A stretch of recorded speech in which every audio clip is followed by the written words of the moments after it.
Hello दोस्तों, स्वागत है आप सबका आपके अपने यूट्यूब चैनल एजुका पे। दोस्तों, आज हम समझेंगे आरबीआई की क्या पावर्स होती हैं।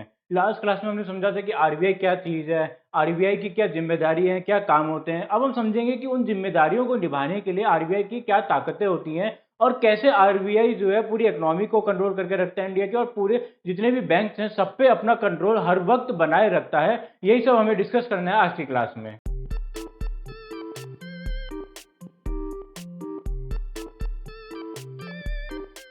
सबसे पहले तो आ जाइए करेंसी चेस्ट पे, जिसकी हमने बार बार बात करी कि आरबीआई जो है करेंसी छापता है और आरबीआई डिस्ट्रॉय भी कर सकता है। आरबीआई जो करेंसी चाहे तो जितना मर्जी छापे, जितना मर्जी ना छापे, ऐसा हमने कहा था। पर ये पावर हमेशा से नहीं थी। जब आरबीआई 1935 में पहली बार आया तो ये डिसीजन लिया गया कि आरबीआई जितने भी करेंसी छापेगा उतने के एसेट्स आरबीआई को अपने पास रखने होंगे, उतने रिजर्व्स आरबीआई को रखने होंगे। अब रिजर्व्स में दोस्तों बहुत तरह से रखे जा सकते हैं। माइट भी गोल्ड रख लें हम, या फिर हो सकता है कि डॉलर बिल्स वगैरह रख लें, हम पाउंड्स रख लें, सिल्वर रख लें, या कोई भी तीसरा तरीका, चौथा पांचवा तरीका अपना सकती है आरबीआई उन करेंसी के बदले अपने एसेट्स को रखने के लिए। बेसिकली इन जितने भी ये सब एसेट्स हैं इन्हें कहा जाता है रिजर्व्स। आरबीआई का जो रिजर्व है उसे कहा जाता है ये। ठीक है। अब 1935 के बाद आरबीआई बड़ी कंजूसी से नोट छापता था, देख देख के कि भाई मेरे रिजर्व कम ना हो जाए। और मान लीजिए कोई भी कैलेमिटी आ गई, कोई भी परेशानी आ गई, मान लीजिए वॉर ही हो गई, जबकि हुई जो कि हुई थी, हमें मालूम ही है। पाकिस्तान से हमने इतनी सारी वॉर लड़ी है, हमने चाइना से भी वॉर लड़ी है। तो जब भी वॉर लड़ी जाती है तो एकदम से पैसा बहुत जल्दी चाहिए होता है, आरबीआई जो पैसा छापना शुरू करता है। और जैसे ही आरबीआई पैसा छापना शुरू करता है तो उसी टाइम पे प्रॉब्लम आ जाती है कि भाई इसको तो रिजर्व रखना पड़ेगा। अब ये कहीं से जो जुगाड़ करता है अपने गोल्ड का, सिल्वर का, या दूसरे देशों में जो डॉलर वगैरह मांगता है या पाउंड्स मांगता है, क्योंकि एसेट्स तो मेंटेन करने पड़ेंगे। फिर ये देखा गया कि भाई अगर हम इस तरह कर रहे हैं तो आरबीआई की तो पावर ही हमने छीन ली, आरबीआई तो बहुत लिमिटेड हो गया। इसलिए 1956 में, इस ईयर को याद रखें, ये डिसाइड किया गया कि अब से आरबीआई को अपना रिजर्व करेंसी के बराबर मेंटेन करने की जरूरत नहीं है। RBI need not to maintain reserve equivalent to currency. पर इसका मतलब ये भी नहीं कि आरबीआई जो कुछ भी इकट्ठा नहीं करेगा, आरबीआई को अपना रिजर्व रखने की जरूरत ही नहीं है, इसका मतलब ये भी नहीं था। तो ये डिसाइड हुआ कि आरबीआई टोटल मिनिमम हर वक्त 200 करोड़ रुपए का रिजर्व अपने पास रखेगा, जिसमें से 115 करोड़ मिनिमम गोल्ड होना ही चाहिए। क्योंकि दोस्तों बाकी करेंसी का कुछ पता नहीं है, आज डॉलर है, कल को येन चल जाए, परसों को पाउंड चल जाए, तरसों कोई और करेंसी चल जाए। तो करेंसी तो आती जाती रहेंगी, पर गोल्ड हमेशा से था, हमेशा ही रहना है। इसलिए कहा गया कि मिनिमम 115 करोड़ का तो गोल्ड रखे आरबीआई, बाकी 85 करोड़ की जो है छूट दे दी आरबीआई को, आप कुछ भी रख सकते हो, पर हर वक्त मिनिमम आपको 200 करोड़ का जो रिजर्व है ये रखना ही पड़ेगा। और उसके बाद आपकी मर्जी, आप जितना मर्जी करेंसी आप छाप सकते हैं, कोई भी रोक नहीं है। अब उसके बाद देखिए कितने सारे हमारे इंडिया में वॉर हमें झेलने पड़े। 1971 के वॉर, उससे पहले 1962 में वॉर, 65 में वॉर, कितनी सारी वॉर चाइना पाकिस्तान से। पर सोचिए अगर हर वॉर में आरबीआई को नोट ज्यादा छापने पड़ते और हर बार इसको रिजर्व रखना पड़ता, तो कहां से आता इतना सारा रिजर्व। हमारे देश का ज्यादातर सोना तो आरबीआई ही रख लेती। तो इसलिए ये कानून ने बहुत मदद करी हमें हमारी वॉर्स को जीतने में 1956 के बाद से। क्योंकि आरबीआई बहुत जल्दी जल्दी नोट छापता गया, हमारी सेना को सैलरी देना, दुनिया भर के हथियार खरीदना, खाना प्रोवाइड करना उन पैसों से ही संभव हो पाया। इसी की वजह से दोस्तों धीरे धीरे जब हमारी इकोनॉमी में ये जो हमारा रुपी है डेप्रिशिएट बहुत तेजी से होने लगा, तभी महसूस भी किया गया कि अब टाइम आ गया कि हम अपनी इकोनॉमी को खोल दें, अपने रुपये को एटलीस्ट खोल दें। और 1971 के आसपास ये डिसीजन लिया गया कि भाई हमारी जो रुपया है वो इंटरनेशनल मार्केट में डॉलर के मुकाबले अब ट्रेड होगा। उससे पहले माना जाता था कि 1 rupee is equal to 1 dollar, पर सच में नहीं था। हम अमेरिका के बराबर तो नहीं थे उस टाइम पे, अमेरिका हमसे काफी आगे था। तो इस चीज को इस चीज को मेंटेन करने के लिए हमारी आरबीआई को बहुत मोटा पैसा खर्च करना पड़ता था। जैसे हमने कहा ना कि भाई आरबीआई के बहुत काम है, तो उसके साथ जिम्मेदारियां भी आती हैं, पावर भी आती हैं। पावर मिल गई आरबीआई को, अब जितना मर्जी नोट छाप सकती है। बट इतना भी आसान नहीं था। जब भी नोट छापती थी आरबीआई, चाहे इसको अपने पास रिजर्व ना रखना पड़ता हो, पर इंटरनेशनल मार्केट में इक्विलिब्रियम बनाना पड़ता है, नहीं तो क्या होगा। भाई कोई आदमी तो कहेगा कि मैं तो 1 डॉलर को जो है 10 रुपए के बराबर मानता हूं, और तुझे लगता है 1 रुपया है, तो ऐसा कर, तू मुझे 1 रुपया, तू मुझे जो है 1 डॉलर दे दे, मैं तेरे को 1 रुपया दे देता हूँ। नहीं मानता कोई। कोई किस बात पे मानते हैं? अगर मार्केट रेट 10 रुपए का चल रहा है तो भाई बात यही होगी कि $1 के बदले 10 रुपए होगा। पर हमारी सरकार जो है इस पे ही आना चाहती थी वापस। तो ये सब जो लड़ाई खत्म हो गई 1971 में, जब प्रेसिडेंट निक्सन ने इंडिया को मजबूर कर दिया। प्रेसिडेंट निक्सन जो कि अमेरिका के थे और इंडिया के लिए विलन ही साबित हुआ हमेशा, उन्होंने जो है मजबूर किया इंडिया को कि आप जो है $1 जो है कुछ स्पेसिफिक रुपीज के बराबर रखिए और एक्सचेंज में जो है रुपया और डॉलर को आपस में फाइट करने दीजिए। चलिए, ये तो हो गई 1971 की बात, आगे बढ़ते हैं। अब बात आई कि आरबीआई जो है, ठीक है 200 करोड़ आपने कह दिया, बट कल को अचानक से बहुत सारे लोग आ गए और कहा कि हमें रुपया नहीं चाहिए, रुपये के बदले आप हमें गोल्ड दो, तो क्या होगा? तो आरबीआई के लिए एक रिस्क असेसमेंट कमेटी बैठती है जो कि ये कहती है कि आप 200 करोड़ तो मेंटेन करो, पर उसके अलावा भी आपको बहुत सारा रिजर्व मेंटेन करके रखना होगा, ताकि कभी अगर ऐसे नौबत नौबत आ जाए कि रुपया एकदम से गिर रहा है या फिर सभी लोग जो रुपये को छोड़ना चाहते हैं, तो आरबीआई रुपये को थाम ले, आरबीआई जो रुपये को संभाल कर रखे। अब ऐसा होते होते आज आज के टाइम पे आरबीआई के पास 4 लाख करोड़ का रिजर्व है, जो इंडिया में वन ऑफ द मैक्सिमम है पूरी दुनिया में। तो ये समझिए कि कहाँ 200 करोड़ की बात करते हैं हम, कहाँ 4 लाख करोड़ का। एक्चुअली ये है क्या कि ये जो 200 करोड़ का कानून है दोस्तों, ये बनाया गया था 1956 में, जो आज से करीब 70 साल पहले का कानून है, 64 साल पहले का कानून है। तो टाइम आ गया है कि पहले तो हम इसको कानून को बदले, माइट भी 4 लाख नहीं करना, पर माइट भी 20,000 करोड़ करें। मतलब आप इमेजिन कीजिए, आज इंडिया में जो है 100 करोड़ लोग हैं, सब लोग जो है 10-10 रुपए लेने भी गए तो भी आरबीआई पे नहीं कर पाएगा अपने मिनिमम रिजर्व से। तो टाइम आ गया है कि हम थोड़ा इस मिनिमम जो अमाउंट है वो बढ़ा दे। बट नेवरदलेस, चाहे मिनिमम रिजर्व हम बढ़ाए ना बढ़ाए, बट आरबीआई की रिस्क कमेटी हमेशा ध्यान रखती है कि हमारे पास एडिक्वेट रिजर्व हो, कि कल को कोई भी मुसीबत हो जाए, कल को युद्ध भी हो जाए और एकदम से हमें नोट छापने पड़ जाए, तो उसको मैच करने के लिए हमारे पास एडिक्वेट रिजर्व हो, ताकि हम रुपए को संभाल के रखें, गिरने ना दें। आरबीआई बहुत ही कंट्रोल मैनर में हमारे रुपये को संभाल के रखती है। जैसे कि मैं आपको एक हिंट देता हूँ, एक एग्जांपल देता हूँ कि हमारा रुपया पिछले एक साल से 73 रुपीज ही चल रहा है। ना इसको आरबीआई ने बहुत ज्यादा गिरने दिया है, ना यहाँ से बढ़ाने दिया है। आरबीआई ने डिसाइड किया कि हम 73 रुपीज है तो 73 रुपीज पे ही डॉलर से पैग करके रखेंगे। पैग मतलब कि $1 के बदले अगर हमने 73 तय किया है तो हमेशा यही करेंसी रहेगी, कम ज्यादा नहीं करेंगे। हाँ, हो सकता है इसमें कि 1-2 रुपया ऊपर नीचे हो जाए, कभी 72 कभी 74 हो जाए, बट मोर और लेस 73 पे मेंटेन करके हम रखेंगे। ताकि इससे इससे फायदा क्या होता है कि इन्फ्लेशन बहुत कंट्रोल में रहती है, महंगाई नहीं बढ़ती है। सोचिए भाई, आप जो है आज एक चीज जो है खरीद रहे हैं 50 रुपए में, ठीक है, कल आप गए, आपने जो है वो चीज खरीदनी पड़ गई आपको 73 रुपए में, और परसों आप चले तो परसों हम खरीदने पड़ गई आपको वो चीज 100 रुपए में, या साल भर बाद आपको 100 रुपए में खरीदनी पड़ गई। तो कितनी महंगाई एकदम से बढ़ जाएगी, आसमान छूने लगी महंगाई। तो यही सब कंट्रोल करता है आरबीआई, ताकि हमारे रुपये फिसले ना, महंगाई बढ़े ना। महंगाई का सीधा सीधा संबंध हमारे डॉलर और रुपये के रिलेशन से है, इस बात को आप समझ लीजिए। चलिए आगे बढ़ते हैं, हम कुछ और बातें देखते हैं। ये तो हमने समझ लिया आरबीआई जो इकोनॉमी को कैसे कंट्रोल करके रखती है। अच्छा, अब करेंसी में एक और मैं आपको बात बताता हूँ। ये जो करेंसी छापने की पावर है ना दोस्तों, ये स्पेशल पावर पे आपको मालूम है आरबीआई के पास ही है सिर्फ। बट आम लोगों को इसके निकटतम भी कुछ इशू करने की इजाजत नहीं है। इसका क्या मतलब है, आइए समझते हैं इस बात को भी। मान लीजिए अगर दो आदमी आपस में ये सौदा कर लें कि मैं तुम्हें जो है एक नोट दे रहा हूँ लिखकर, एक जो राइटिंग नोट दे रहा हूँ, उसमें मैं तुम्हें गारंटी देता हूँ कि मैं तुम्हें जो है कभी भी तुम मेरे पास आ जाना, मैं तुमको जो है ये पैसा दे दूंगा। मान लेते हैं कि 1 लाख रुपए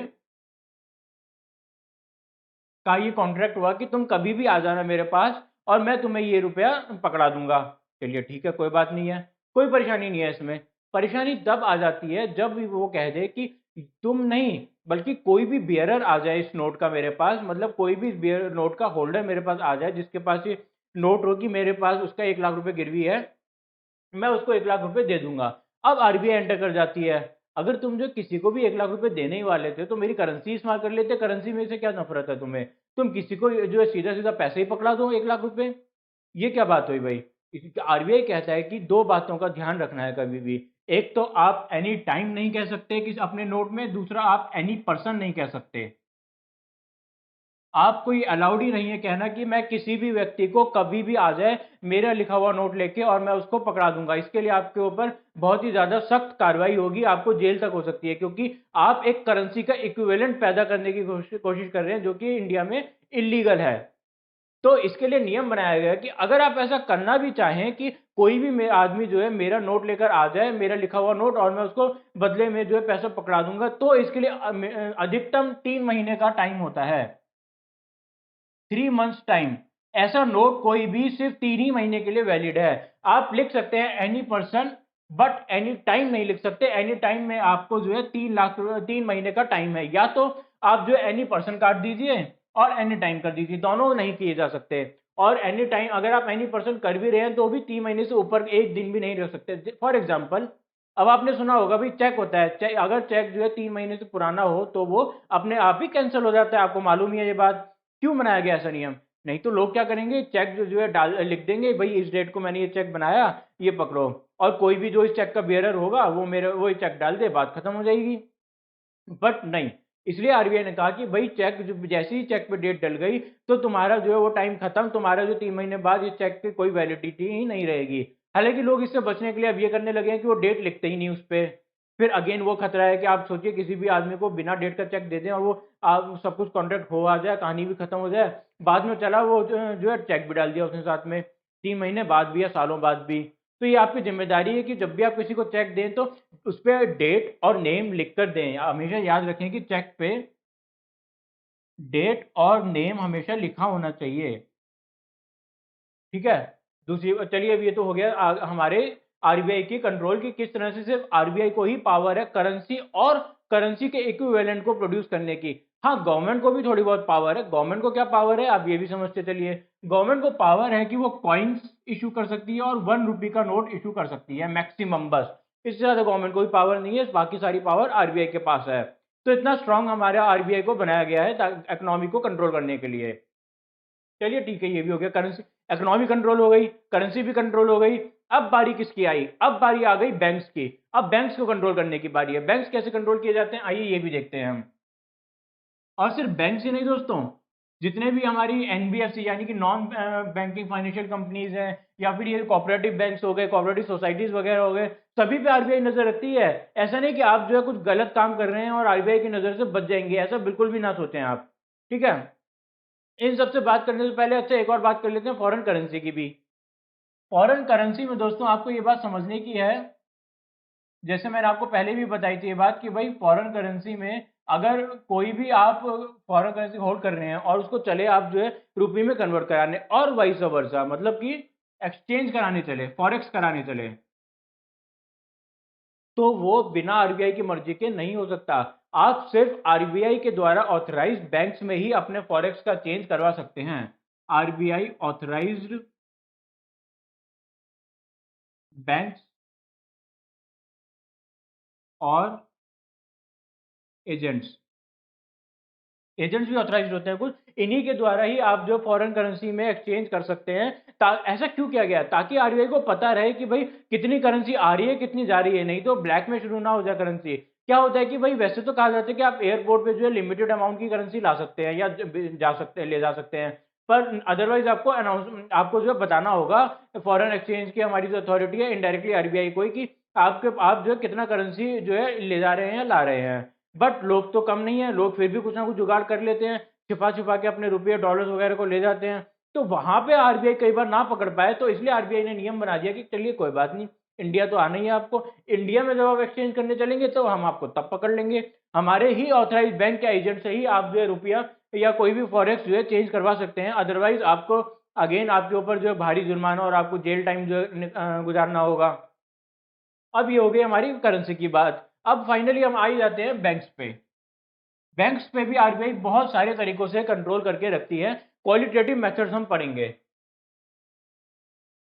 इन्हें कहा जाता है क्वालिटेटिव मेथड्स।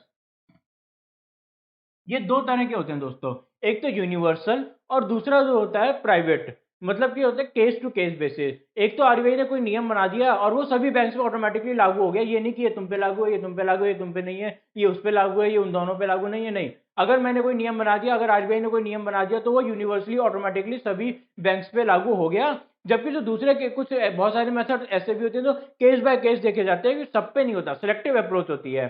तो फिलहाल हम यूनिवर्सल मेथड्स की बात कर लेते हैं एक एक करके। सबसे पहले तो बात करेंगे हम रेपो रेट, बैंक रेट, इन सभी बातों की। रेपो रेट क्या होता है दोस्तों, जैसे मैंने आपको पहले भी बताया थी ये बात। रेपो रेट क्या होता है कि भाई किसी बैंक को 1-2 दिन के लिए पैसा चाहिए या हफ्ते भर के लिए पैसा चाहिए, तो आरबीआई कहता है तुम मुझसे पैसा ले लो। या किसी बैंक के पास हफ्ते भर के लिए पैसा ज़्यादा हो गया तो कोई बात नहीं, मुझे दे दो, मैं तुम्हें ब्याज दे दूंगा। अब आरबीआई क्या करता है कि ये जो ज़रूरत के टाइम का जो पैसा इंटरेस्ट होता है ना, बहुत इंपॉर्टेंस होल्ड करता है इंडियन इकोनॉमी में। इसको कंट्रोल करके रखता है आरबीआई। कभी इसको कम कर देता है, कभी ज़्यादा कर देता है। जैसे आरबीआई को लगता है यार कि इकोनॉमी में जो है ना पैसा कम चल रहा है, बिजनेस सारे रुक गए हैं, जो इकोनॉमी का पहिया होता है ना मूव नहीं करता कर रहा है, तो आरबीआई क्या कहेगा कि भाई ऐसा करो कि अभी 5% हो रहा है ना रेपो रेट, घटा दो, 4.5% कर दो। ठीक है। अब क्या हुआ कि भाई इंटरेस्ट रेट कम हो गए तो कंपनीज को ज़्यादा ऑप्शन मिल गया, ज़्यादा लोन लेने का, बड़ा लोन लेने का। ठीक है, मान लीजिए कोई कंपनी सोच रही थी कि मैं साल का जो है 50 लाख रुपए जो है ब्याज चुका पाऊंगी। ठीक है, तो ठीक है, बहुत अच्छी बात है। तो 50 लाख रुपए पे उसको मान लेते हैं कि मिल जाता 100 करोड़ का लोन। अब वो 50 लाख में उसको 100 करोड़ की जगह 110 करोड़ का लोन मिल जाएगा। तो ऑब्वियसली भाई कंपनी तो ज़्यादा जो है प्रोड्यूस कर पाएगी, ज़्यादा जो है मशीन और महंगी मशीनरी लगा पाएगी। तो ये सभी बेनिफिट्स मिल जाते हैं छोटी ये सभी कंपनीज को। हमें लगता है कि आधा परसेंट जो क्या मैटर करता है, 5 से 4.5 हो गया, माइट भी हम लोगों के लिए उतना मैटर ना करता हो, बट जो कंपनी 100 करोड़, 1000 करोड़, 10,000 करोड़ तक के लोन ले रही है, कोई कोई तो लाख करोड़ तक के लोन ले रही है, उनके लिए 0.25 0.1% भी बहुत ज्यादा मैटर करता है। आप खुद ही इमेजिन कर सकते हैं कि 1,000 करोड़ का, या चलिए हमने 100 करोड़ का एग्जांपल लिया, तो 100 करोड़ का 1% कितना हो गया, 1 करोड़ रुपया हो गया, और जो कि आपको हर साल देना है। मात्र ब्याज ही 1 करोड़ का फर्क पड़ गया 1% से ही। यहाँ हमने आधा परसेंट का कहा, तो 50 लाख का तो सीधा सीधा फर्क पड़ गया कंपनी को ही, इसी में ही। ठीक है, चलिए आगे बढ़ते हैं। अब अगर हम देखें तो भाई ये हो गया कि रेपो रेट। बैंक रेट क्या होता है कि हर बैंक से कहा जाता है कि आप इस रेट से कम किसी को भी लोन नहीं दे सकते हैं। मान लीजिए आरबीआई ने डिसाइड कर दिया कि 7% बैंक रेट है, तो अब इसका क्या मतलब हुआ कि भाई अगर कोई भी कितना भी अच्छा आदमी हो, कोई भी जो है मान लीजिए रिलायंस ही क्यों ना हो या विप्रो या टाटा ही क्यों ना हो, अगर वो भी लोन लेने चलेंगे बैंक से, तो बैंक उनको भी 7% से कम पे लोन नहीं दे पाएगा, क्योंकि आरबीआई ने रिस्ट्रिक्शन लगा दी है। अब आरबीआई इसमें भी खेलता रहता है। आरबीआई को जैसे लगा कि भाई इकोनॉमी डाउन जा रही है, तो कोई बात नहीं भैया, 7 की जगह 5 ही कर दो बैंक रेट। लगा कि भाई महंगाई बढ़ गई बहुत ज़्यादा, जो इकोनॉमी है उसमें पैसा बहुत ज़्यादा आ गया है, वापस तक करना पड़ेगा। तो कैसे तक करें, 7 की जगह 9 कर दो भैया, क्या हो गया उसमें। अब जो अपने आप ही जो सब भाग भाग के पैसा वापस करने आएंगे, इतना महंगा जो बैंक रेट हो गया है। सब जो वापस पैसा और कोई नया तो लोन ले ही नहीं पाएगा, इकोनॉमी ऑटोमेटिकली जो पैसा तक होने लगेगा, पैसा कम होने लगेगा इकोनॉमी से, तो महंगाई भी कम हो जाएगी। ये बात आप समझ लीजिए दोस्तों, जब जब आरबीआई नोट छापता है, तब तब महंगाई इंडिया में बढ़ती जाती है। और आरबीआई अगर महंगा नोट ना छापे तो महंगाई कंट्रोल में रहती है। दो एक बात तो हो गई आरबीआई का नोट छापना, दूसरी बात हो गई कि हम अपनी करेंसी को कितना डिवैल्यू होने जा रहे हैं इंटरनेशनल मार्केट में। जैसे हमने आपको बताया था कि 73 से कल को 100 रुपये हो जाए, तो महंगाई भी उसी तरह से 1/3 ज्यादा बढ़ जाएगी। तो ये पहला हो गया हमारा बैंक रेट और रेपो रेट कंट्रोल करना। अब दूसरा क्या है, ओपन मार्केट ऑपरेशंस। आरबीआई भी अपनी सर्जिकल स्ट्राइक्स करता रहता है टाइम टू टाइम। ऑब्वियसली अब ये बंदूक लेके तो नहीं जाता है, ये अपने पैसे लेकर जाता है। Open market operations. आरबीआई के पास दोस्तों इतनी ज़्यादा पावर है कि वो अपनी मर्जी से चाहे तो जब मर्जी तो गवर्नमेंट के बॉन्ड्स बेच दे, जब मर्जी तो जो है गवर्नमेंट के बॉन्ड्स जो है खरीद ले, और जब मर्जी जो है गवर्नमेंट के बॉन्ड्स एक्सचेंज कर ले। एक बॉन्ड के बदले दूसरा बॉन्ड, मान लीजिए 10 साल का बॉन्ड निकाला था, तो उसके बदले अब मैं ऑफर देखना चाह रहा हूँ कि तुम मुझे 10 साल वाला वापस कर दो और 30 साल वाला ले लो। मतलब अनलिमिटेड ऑप्शन हैं आरबीआई के पास, अनलिमिटेड पावर है बॉन्ड्स को लेकर। तो वही ये करता है, जैसे ही इसने लगा कि इकोनॉमी में पैसा बहुत कम है, अगेन सारा खेल पैसे का ही है। इकोनॉमी जो आरबीआई है हमारी, बार बार आप देखेंगे कि मैं जब भी आरबीआई की बात करूंगा तो इकोनॉमी से जरूर जोड़ूंगा उसको। अगेन वही बात कि भाई इकोनॉमी में पैसा कम हो रहा है, तो कोई बात नहीं, मैं पैसा और बैंक भी ऐसा है कि जैसे कोरोना काल की बात करते हैं, आजकल कोरोना में क्या हो रहा है कि बैंक जो है अपने पास पैसा रख के बैठ गए हैं और किसी को भी देने को तैयार नहीं है। भाई मजबूरी है कि कैसे किसी पे भरोसा कर ले। आजकल तो पता ही नहीं है कि भाई एक तो पहले तो कौन बचेगा, जिंदा कौन बचेगा, कौन मरेगा, उसके बाद भी बच गए तो पैसा कौन देगा, किसका व्यापार कितना चलेगा कितना नहीं चलेगा, तो बैंक कैसे पैसा दे दे। बैंक भी गलत नहीं है, पर आरबीआई तो चाहती है इकोनॉमी ना रुके। अगर ऐसे बैंक से पैसा नहीं देंगे तो इकोनॉमी कौन चलाएगा। तो बैंक्स ने कहा कि सॉरी आरबीआई ने कहा कि भाई तुम मत दो, कोई मत दो, मैं ही दे देता हूँ उठा के, मैं बॉन्ड्स इशू कर रहा हूँ, मैं गवर्नमेंट बॉन्ड्स इशू कर रहा हूँ, मतलब कि एक तरह से गवर्नमेंट की तरफ से मैं लोन ले रहा हूँ कि आप लोग जो है अनलिमिटेड मुझसे करोड़ों अरबों रुपए ले लो, खरबों रुपए ले लो और बदले में मुझको जो है पैसा दे दो। सॉरी, मुझे बॉन्ड, मुझे बस जो है गारंटी दे दो, मतलब मैं तुम्हें जो है पैसा दे रहा हूँ, वो तुम मुझे एक दिन वापस कर दोगे। ठीक है, तो ये हो गया भाई, बॉन्ड इशू कर दिए। दूसरा क्या है, कई बार देखते हैं कि भाई कोरोना काल तो चलो ठीक है, अभी तो हालत बहुत खराब है, सबको पैसा चाहिए, तो आरबीआई ने जो आगे पैसा दे दिया है। अब लोग उसको आरबीआई को इंटरेस्ट देंगे बदले में, जो भी बहुत मामूली सा इंटरेस्ट होगा, ज्यादा नहीं होता है आरबीआई का इंटरेस्ट। अब दूसरा केस हो जाता है अगर कि भाई कल को इकोनॉमी बहुत ज्यादा बूम करने लग जाती है, इकोनॉमी बूम करती है, बिजनेस सब बढ़ने लगते हैं, बहुत अच्छी बात लगती है एक बार को तो। पर क्या होता है कि एक टाइम ऐसा आता है कि इकोनॉमी तो उतना बूम नहीं कर रही है, पर इंडिया में जो है, इंडियन इकोनॉमी में पैसा ही पैसा भर गया है, इन्फ्लेशन भयानक हो गई है, गरीब आदमी के लिए जीना मुश्किल हो गया है। क्योंकि दोस्तों क्या होता है कि जब बिजनेसेस बहुत तेजी से तरक्की करते हैं ना, तो सैलरीज जो है, सैलरी पीपल जो होते हैं, उनकी सैलरी उतनी तेजी से नहीं बढ़ती, और जो हमारे वृद्ध लोग हैं उनकी पेंशन उतनी तेजी से नहीं बढ़ती। तो आरबीआई हर हालत में उन लोगों का ध्यान रखते हुए कंट्रोल करके रखना चाहता है इन्फ्लेशन को। तो इन्फ्लेशन को बचाने के लिए आरबीआई जो है थोड़ी सी इकोनॉमी सेक्रीफाइस करने के लिए भी तैयार रहता है, और कहता है कि मुझे मेरा पैसा वापस कर दो। यानी कि जो है आरबीआई जो है अब बॉन्ड जो है बेचना शुरू कर देता है अपने, मतलब अपने ही बॉन्ड जो है खरीदना शुरू कर देता है। अभी बॉन्ड, मुझे जो पैसा दे दो, मुझे पैसा वापस चाहिए, मेरा जो मैंने तुम्हें पैसा दिया था ना, वो सारा मुझको वापस दे दो। ठीक है, तो ये हो गया ओपन मार्केट ऑपरेशन, मतलब कि मार्केट में आरबीआई खुद उतर के बॉन्ड्स इशू कर दे या फिर बॉन्ड्स बाय कर ले, पैसा दे, या तो मार्केट वालों को सीधा सीधा पैसा पकड़ा दे कुछ ब्याज के बदले, या कुछ ब्याज के लेने कुछ ब्याज के बदले पैसा वापस ले ले। ठीक है, ओपन मार्केट ऑपरेशन एक हो गया हमारा, बैंक रेट और रेपो रेट वगैरह। अब एक और चीज देख लेते हैं, वेरिएबल रिजर्व रेशियो। ये बहुत इंपॉर्टेंट रेशियो है। ये क्या कहते हैं इस रेशियो में भाई, इस रेशियो में कहा जाता है कि भाई जो बैंक है, हमें उस पर भरोसा नहीं है, बैंक पे, चाहे पब्लिक बैंक हो, प्राइवेट हो, फॉरेन हो, कोऑपरेटिव हो, दुनिया का कोई भी बैंक हो, आरबीआई को भरोसा नहीं है बैंक पे। क्या पता बैंक जो कल को सारा पैसा लेके भाग जाए, तो आरबीआई कहाँ सब कुछ ढूंढता पड़ेगा भाई, लो भाई तुम भी 5 लाख दो, मतलब आरबीआई तो ऐसे नंगा ही हो जाएगा, सारे बैंक से डिपॉजिटर्स को 5-5 लाख रुपए पकड़ाता फिरा तो आरबीआई कहता है मैं पहले से ही जो है ऐसा क्यों ना करूं कि तुम जितने भी बैंक हो ना, सब 20% मेरे पास रखो। सब अप्रोक्सीमेटली 20% चेंज होता रहता है हर क्वार्टर में, हल्का फुल्का सा 0.25 इधर उधर होता रहता है, जनरली नहीं भी होता है। तो लगभग जो 20% है तुम मेरे पास रखो। एसएलआर और सीआरआर रिजर्व्स कहते हैं, इनको हम आगे पढ़ेंगे, आप टेंशन न ले। तो ये सब रिजर्व्स के बहाने आरबीआई बैंक्स का मोटा मोटा 20% हर वक्त अपने पास रखता है, और बैंक्स मना नहीं कर सकते। ये नहीं है कि बैंक से कह दिया नहीं हम तो नहीं दे रहे, आरबीआई कैसे ले रही है, हमारा पैसा है, नहीं बैंक्स को तो देना ही पड़ेगा। नहीं, तो आरबीआई के पास इतनी पावर है कि वो हाथ की हाथ ही कह देगा कि ये बैंक आज से क्लोज हुआ, तुम्हारा बहुत हो गया, तुम चलते बनो। ठीक है, तो ऐसा हालांकि आज कभी हुआ नहीं है, और बैंक जो ऑब्वियसली मना भी नहीं करेंगे, क्योंकि उन्हें मालूम होता है बैंक्स को पहले से भी, सभी बैंक्स दे रहे हैं, हमें भी देना है, 20% कैपिटल इनको दे दो आरबीआई को, बाकी तो हम कम से कम काम कर पाएंगे अपना। और इस सब के बावजूद भी ऑब्वियसली बैंक मोटा कमा ही रहे हैं, इसमें कोई डाउट ना करें आप बिल्कुल भी कि कोई बैंक जो कमा नहीं रहा है, सभी बैंक अच्छा खासा कमा ही रहे हैं। और आरबीआई अगर 20% रख रहा है तो हमारे लिए ही रख रहा है कि कल को ये बैंक डूबता है तो वो जो इंश्योरेंस का पैसा है ना दोस्तों, कहाँ से आता है, वो यहीं से निकल के आता है। ये जो आप हम कहते हैं ना कि भाई इंश्योरेंस, जो आरबीआई सबको 5-5 लाख रुपए दे देगा, तो उसमें इंश्योरेंस का हिस्सा ये भी तो है जो आरबीआई इन सबसे बैंकों से कमा रहा है, और इन्हें नॉमिनल से इंटरेस्ट देता है, 2-3% का इंटरेस्ट दे देता है, और कैपिटल अपने पास रख लेता है इतनी मोटी। तो भाई अब क्या होता है इकोनॉमी में अगेन, अगर तो लगे कि भैया पैसा जो है वापस इकोनॉमी से निकालना है हमको, इकोनॉमी में बहुत ज़्यादा पैसा हो गया, तो आरबीआई कहेगा ऐसा करो, 20 की जगह सीधा 22% मुझको दे दो। तो सोचिए भाई जितने भी बैंक हैं उनका सबका 2% जो है इकोनॉमी से स्टक हो गया, तो फिर अगेन कितनी जल्दी कितनी तेजी से जो इकोनॉमी में पैसा कम हो गया। या बढ़ाना हो तो 20 की जगह 18 कर दो, बैंक्स फौरन 2 मिनट के अंदर जो है 2% जो उन्हें एक्स्ट्रा मिला है सबको बांट देंगे, जितने भी लोग हैं पूरी इकोनॉमी में जो है 2 दिन के अंदर सारा जो कि सारा पैसा आ जाएगा बाहर। तो ये बहुत फास्ट तरीका है भाई रिजर्व रेशियो मेंटेन करने का। हालांकि बहुत ज्यादा छेड़ा नहीं जाता, क्योंकि ऑब्वियसली बैंक्स के लिए इतना आसान थोड़ी ना है कि कभी जो आप कह दो रिजर्व 22 करना है, कल को कह दो 18 करना है, हम कहाँ से रहेंगे एक्स्ट्रा पैसा, या इतनी जल्दी हम कैसे पैसा जो है इतना मार्केट में बाएं, ऐसे किसी भी आदमी को थोड़ा ना पकड़ा देंगे।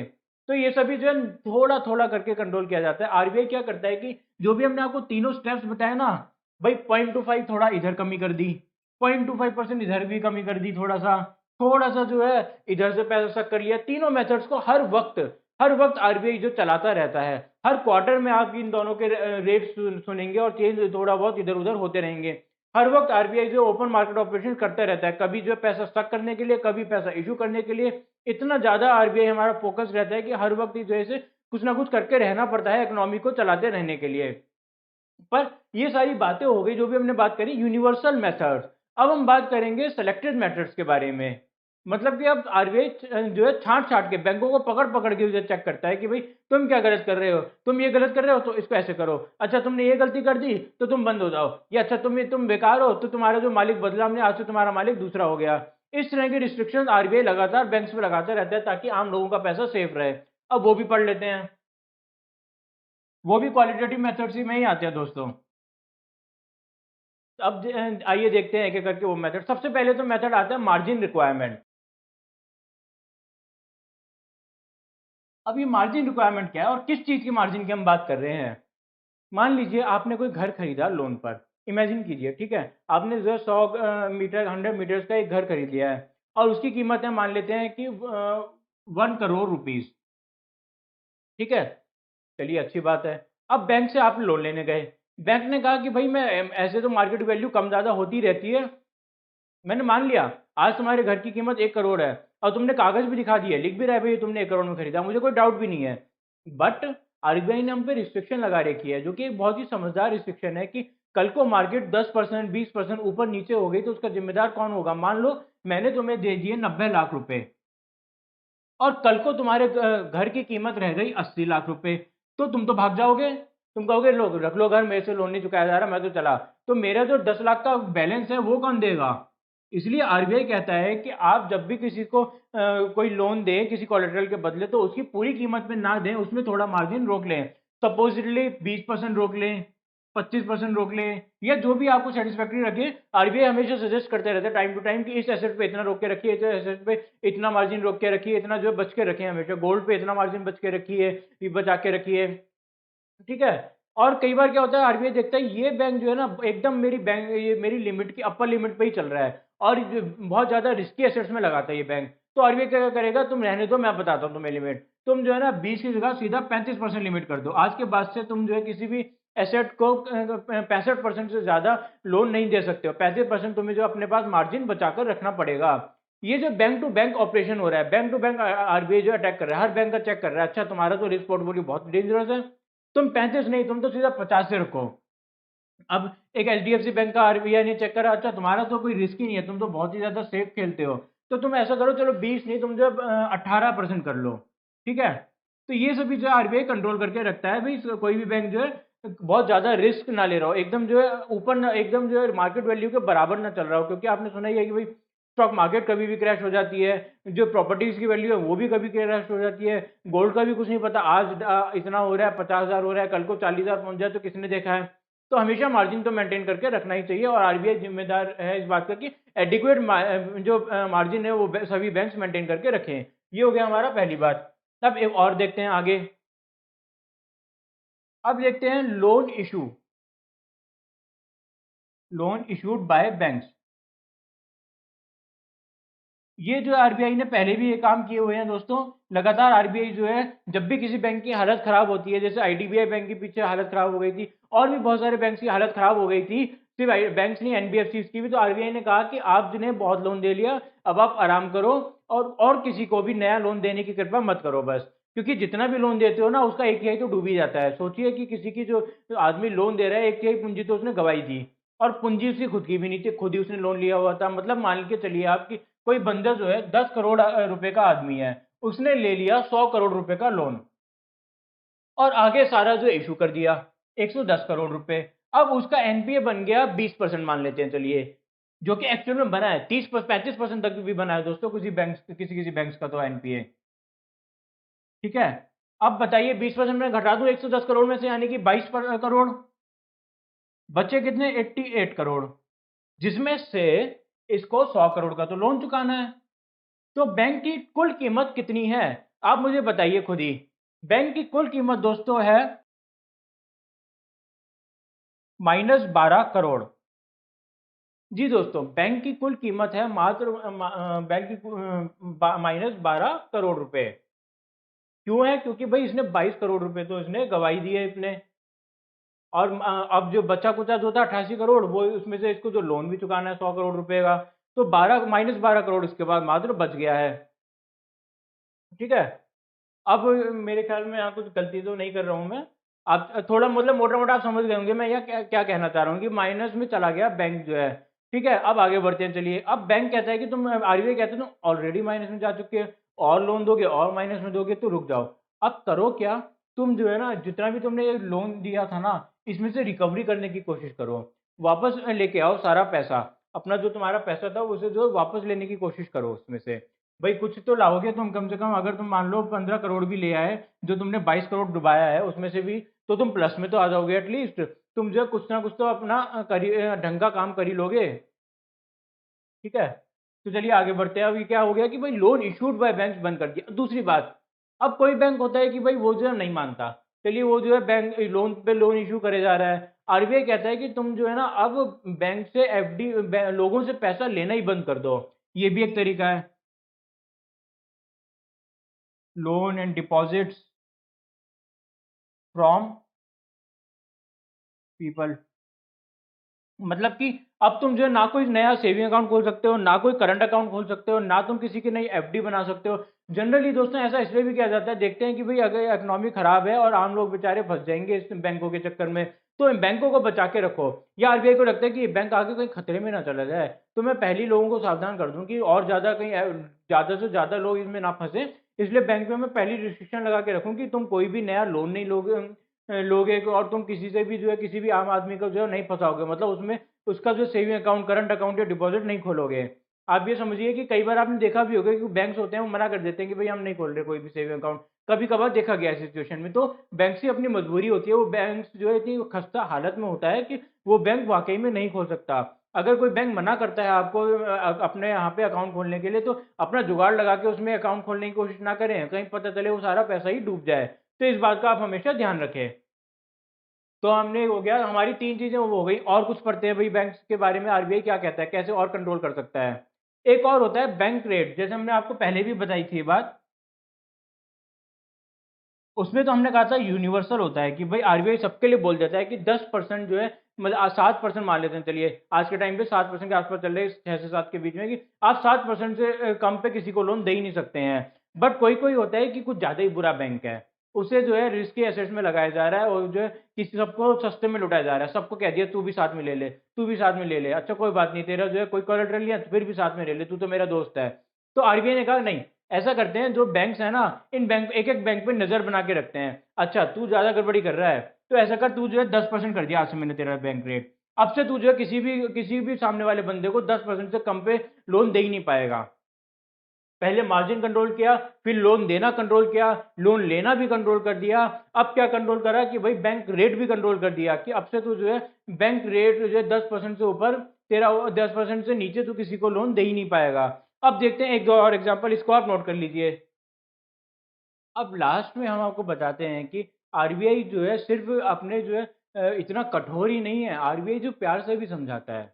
जब बैंक को लगे कि बैंक जो है थोड़ा बच भी सकता है, गिर भी सकता है, अब मैं इसका क्या करूं, तो आरबीआई जो है बैंक के हेड को बुलाता है आराम से, और उसे अपनी मॉरल गाइडेंस देता है, कि भाई बैठा के समझाता है, भाई क्या कर रहा है, तेरा एनपीए बढ़ता ही जा रहा है, तुझे लोगों का पैसा डुबा के मानेगा क्या। ऐसा कर, थोड़ा सा चेंजेस ला, अपने मैनेजमेंट में नए प्रोफेशनल बंदे लेकर आ, अपने चेक करके भाई कौन ज़्यादा लोन दे रहे हैं उनको रोक, या किस इंडस्ट्री में तेरा ज़्यादा पैसा डूब रहा है उसको संभाल। आरबीआई अच्छे से समझा देता है आदमी को कि भाई आगे जो है ना मैं कठोर स्टेप्स लूँ, उससे पहले खुद ही समझ जा, अपनी होशियारी दिखा, और जो है ज़्यादा पैसा मत डुबा। जैसे कि आईडीएफसी फर्स्ट बैंक का अगर मैं आपके सामने नाम लूं, तो ये एक ऐसा बैंक है जो कभी बहुत बुरा कर रहा था परफॉर्म, बट आरबीआई के लगातार नजर रखने की वजह से आज ये बैंक ना सिर्फ कामयाब है, बल्कि लगातार one of the highest growing bank बन रहा है, one of the fastest growing bank बन रहा है इंडिया का। काफी अच्छा बैंक। अच्छा एक और एग्जांपल लेते हैं, यस बैंक। यस बैंक दोस्तों वो बैंक था जिसका पैसा खत्म हो चुका था और ये बैंक डूब चुका था। इनफैक्ट इसको जो है दिवालिया घोषित करने ही वाले थे, पर आरबीआई ने इसको अपने हाथ में ला लिया, और बाकी बैंकर्स से बात करी, बैंक के मालिकों से, उन्होंने इसमें पैसा डाला, और पूरी जितने भी बैंकिंग सिस्टम है सबकी मेहनत से मिलकर सबने, और आरबीआई की गाइडेंस के अंडर यस बैंक को भी बचा लिया गया। ये भी एक बहुत अच्छा कदम हुआ कि यस बैंक जितना बड़ा बैंक सोचिए बच गया। ठीक है। इसी तरह से लक्ष्मी विलास बैंक की अगर हम बात करें, लक्ष्मी विलास बैंक में क्या है कि दोस्तों ये बैंक जो है डूबने के कगार में था। ये अगर खत्म हो जाता अगर आरबीआई ने बहुत ज़्यादा क्विक डिसीजन नहीं लिया होता, अगर आरबीआई ने डीबीएस बैंक के साथ में इसका मर्जर नहीं किया होता लक्ष्मी विलास बैंक का, तो ये बैंक भी बंद हो जाता। बट आरबीआई ने इसके डिपॉजिटर्स को बिल्कुल तकलीफ नहीं होने दी और बहुत जल्दी डिसीजन लेके इसका मर्जर करके बैंक के डिपॉजिटर्स का पैसा बचा लिया। ठीक है, तो इसी तरह से हम आपको बता रहे हैं कि आरबीआई जो है अपनी जो मेहनत से कितने बड़े बड़े बैंकों को इसने बचाकर रखा हुआ है और ये बैंक आखिर में कामयाब भी हो जाते हैं। आज लक्ष्मी विलास बैंक नॉर्मल काम कर रहा है, डीबीएस बैंक के नाम से बस इसका नाम बदल गया है। और वो मालिक जिसने गलतियां करी थी जिसकी वजह से लक्ष्मी विलास बैंक कभी बंद होने वाला था, या यस बैंक कभी बंद होने वाला था, या आईडीएफसी फर्स्ट जो इस तरह के ये बैंक जो बंद होने वाले थे, वो आज इस बैंक से दूर है, उनका इससे कोई वास्ता नहीं है। एक प्योर न्यू मैनेजमेंट आता है और वो इन सबको कंट्रोल कर रहा है। अच्छा, मैं आपको अब एक और बात बता दूं कि जो बैंक्स हैं, ये ऐसा नहीं है कि कोई भी आदमी खोल ले, कि कोई भी आदमी आज मेरा मन करा चलो मैं एक बैंक खोल लेता हूँ, देखते हैं क्या होता है, बैंक खोल के मजा आएगा जरा। नहीं, तो ऐसे ना हो। आरबीआई ने इसलिए कहा हुआ है कि minimum capital to open a bank is 500 crore. कितना? 500 करोड़। जब ये नियम बनाया गया था दोस्तों बहुत साल पहले, तो जब 500 करोड़ का नियम नहीं था, जब मात्र 5 लाख रुपए का नियम था। Initially only 5 lakh rupees were required। वो बढ़ते बढ़ते देखा गया कि भाई हमारी इकोनॉमी बहुत तेजी से ग्रो करती गई।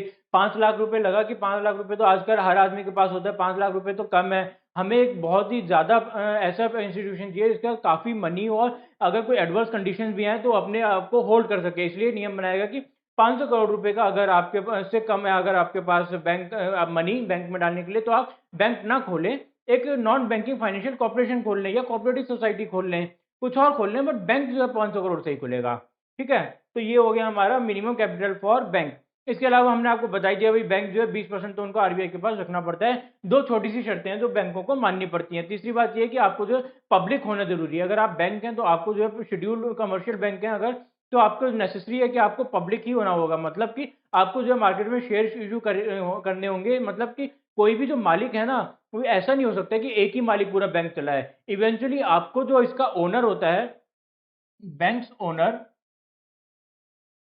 needs to dilute its stake to 15%। एकदम से नहीं, ऐसा नहीं कि एकदम से आप जब बैंक खोलते 15% ही कर दीजिए। धीरे धीरे 15 साल के अंदर आपको जो 10 साल 15 साल के अंदर जो 15% तक आपको लेके आना है अपना स्टेक। ठीक है, बहुत सारी फाइट्स चल रही हैं, कोर्ट में केसेस चल रहे हैं कि बैंक के मालिक कहते हैं कि हम अपना पैसा कहाँ लेके जाएं, हमने तो जीवन भर बैंक ही चलाया और आज कामयाब हो गए, तो आप हमसे कहते हैं हम अपना स्टेक निकाल लें। बट आरबीआई कहता है तो ना करें तो क्या हो, यस बैंक जैसा हाल होगा, लक्ष्मी विलास बैंक जैसा हाल होगा कि पता ही नहीं चलेगा अंदर क्या हो रहा है, मालिक कुछ करता जा रहा है और सब खत्म हो जाएगा। तो इसलिए आज आरबीआई इतने सारे नियम बनाता है कि आपको बैंक से डरने की जरूरत नहीं है। प्राइवेट बैंक्स में आप आंखें बंद करके पैसा लगा सकते हैं। अगर आपको एक नामी ग्रामी प्राइवेट बैंक है तो जरूर वो आरबीआई उस पर नजर रखे हुए है। आप इस बात से संतुष्ट रह सकते हैं कि पब्लिक सेक्टर बैंक या प्राइवेट बैंक दोनों ही एट पार हैं, दोनों को ही आरबीआई बराबर इंपॉर्टेंस देता है, बराबर ही बचाएगा अगर इनमें से कोई बैंक भी डूब जाए। और दोनों की डूबने की संभावना रहती है, इस बात से भी आप जो है बिल्कुल अनजान न रहें। ये ना माने कि अगर आपने किसी सरकारी बैंक में लगा दिया है या प्राइवेट में लगा दिया है या बड़े बैंक में लगा दिया तो वो डूब नहीं सकता। हर किसी को जो है डूबने का खतरा तो रहता ही है। जिम्मेदारी आपकी यह बनती है कि आप हमेशा ध्यान रखें कि जिस बैंक में आप लगा रहे हैं उसमें कुछ गड़बड़ तो नहीं चल रही है। अखबारों में जो अगर न्यूज़ आ रही है उसके अगेंस्ट, तो पैसा निकाल लें टाइम रहते ही। और मुझे उम्मीद है कि दोस्तों आपको हमारी आज की क्लास पसंद आई होगी, और अगर आपको हमारी वीडियो पसंद आई तो वीडियो पर लाइक करें, शेयर करें, और अगर आपको कोई सजेशन देना है या आपको कोई डाउट है तो आप हमें कमेंट सेक्शन में बता सकते हैं। और दोस्तों, अगर आपने अभी तक हमारे चैनल को सब्सक्राइब नहीं किया तो प्लीज़ चैनल को सब्सक्राइब करें और साथ में दिए गए बेल आइकन पर क्लिक कर दें ताकि हमारी वीडियोज़ के सभी लेटेस्ट अपडेट्स आपको मिलते रहें। Thank you.